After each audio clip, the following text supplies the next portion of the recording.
নমস্কার বন্ধুরা, অনিফার্স world YouTube চ্যানেলে আপনাদেরকে স্বাগত। চিফ ইলেকটোরাল অফিস থেকে আবার নোটিশ দিয়ে দেওয়া হলো যারা অস্থায়ীভাবে বিদেশে বসবাস করছেন তাদের জন্য।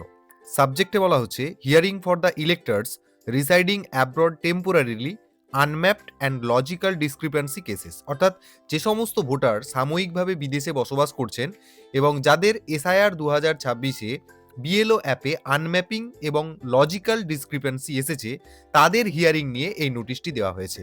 তো মূল নোটিশটিতে যেটা বলা হচ্ছে যে যারা পড়াশোনা বা অফিসের কাজের জন্য বা চিকিৎসাজনিত কারণে বা অন্য কোনো উদ্দেশ্যে অস্থায়ীভাবে বিদেশে বসবাস করছেন, তাদেরকে সশরীরে এবং ব্যক্তিগতভাবে হিয়ারিংয়ের সময় উপস্থিত হতে হবে না।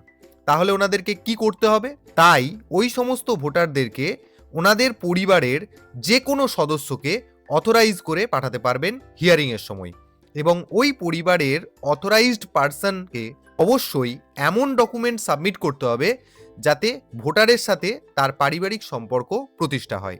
তো এটাই নির্বাচন দপ্তরের আপাতত ছোট্ট আপডেট। ভিডিওটি সকলের সাথে আপনারা শেয়ার করতে পারেন এবং আপনারা যারা আমার চ্যানেলে নতুন তারা চ্যানেলটিকে সাবস্ক্রাইব করে নিতে ভুলবেন না।